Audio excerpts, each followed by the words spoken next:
কয়েকটি ব্রাঞ্চ আমি বলে এসেছি ভাই, আপনারা তো 2 লাখ টাকা আমাদেরকে দিয়েছেন, আপনারা কি এই সার্কুলার রেজুলেশনটা মানেন?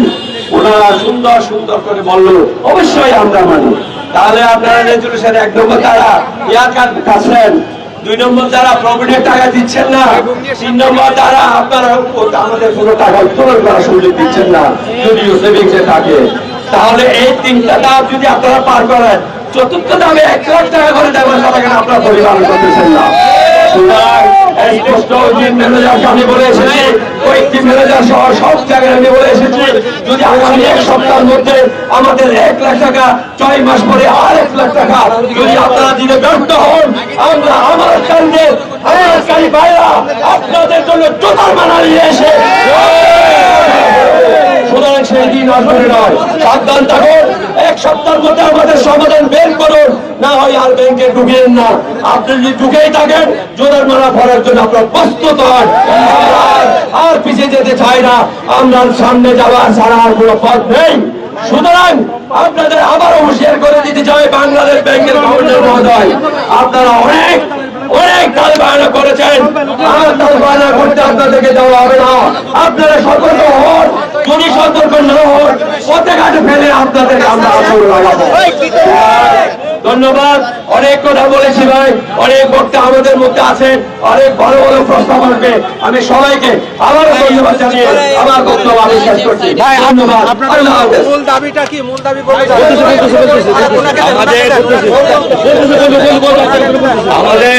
আমাদের মূল দাবি হলো মাননীয় মন্ত্রী মহোদয় সংসদে দাঁড়িয়ে যে বক্তব্য দিয়েছেন আমাদের হেয়ার কাট বাতিল করার জন্য, আমাদের টাকা ফেরত দেওয়ার জন্য, আমরা চাই তার প্রজ্ঞাপন অতি শীঘ্রই জারি করা হয়।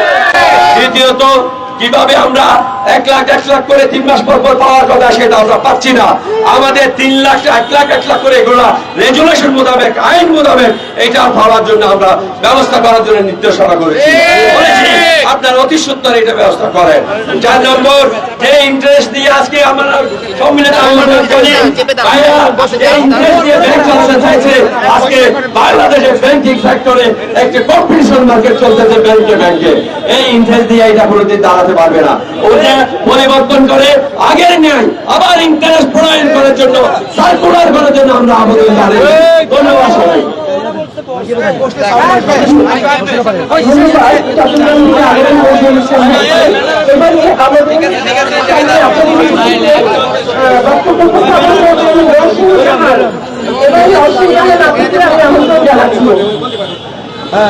আসসালামু আলাইকুম। আমার প্রথম পরিচয়, আমি সম্মিলিত ইসলামী ব্যাংকের একজন সাধারণ কর্মচারী। আমার দ্বিতীয় পরিচয়, আমি বাংলাদেশের একজন সচেতন নাগরিক হিসেবে এখানে আসছি। কয়েক মাস যাবৎ আমরা আমাদের পুরো বৃষ্টিতে ভিজে বাধা অপেক্ষা করে আমরা আমাদের মনের দাবি, আমাদের পেটের ক্ষুধা, আমাদের আবেগ, আমাদের জীবনের বাস্তবতাগুলো আপনাদের সামনে তুলে ধরার চেষ্টা করেছি। আজকে সাংবাদিক ভাইয়েরা, আপনারা জানেন যে আমরা ব্যাংকে টাকা রেখেছি, এই টাকা দিয়ে যে ন্যূনতম টাকা আসে সেই টাকা দিয়ে আমরা আমাদের জীবন ধারণের ন্যূনতম চাহিদাগুলো পূরণ করে থাকি। কিন্তু বর্তমান সময়ে দেখা গিয়েছে সেই ন্যূনতম চাহিদা পূরণ করা তো দূরের কথা, আমরা আমাদের আসল বেকারিগুলো কোনো রূপরেখা পাই নাই। মাননীয় অর্থমন্ত্রী সংসদে বক্তব্য দিয়েছেন, হেয়ার কাট উঠিয়ে নেবেন, সেটি আমরা অচিরেই প্রজ্ঞাপনে ধরে লিখিত আকারে ডকুমেন্টস আকারে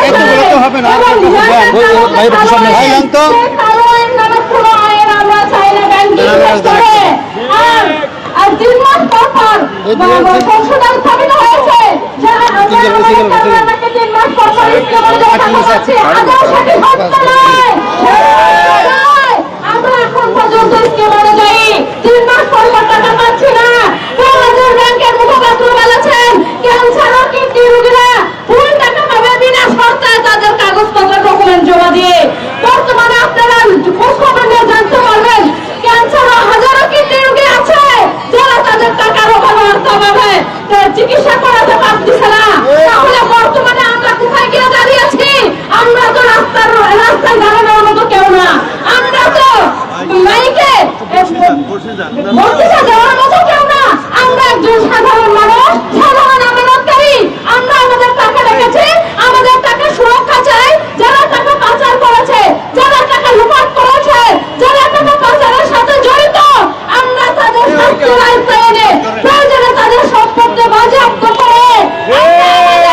ফেরত চাই।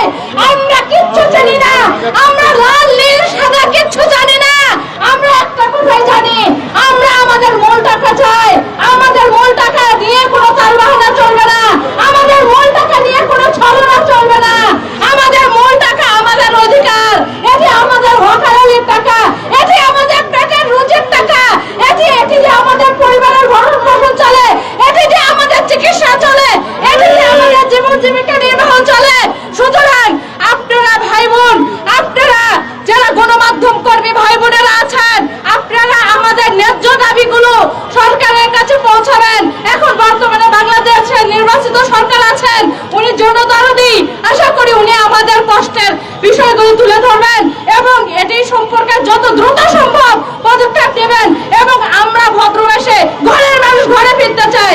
আর যদি আমাদেরকে ঘরে ফিরতে না দেওয়া হয় তাহলে এর পরিণতি কি হবে সেটা পরবর্তীতে আমরা আলাপ আলোচনার মাধ্যমে কঠোর পদক্ষেপ নিতে বাধ্য হব।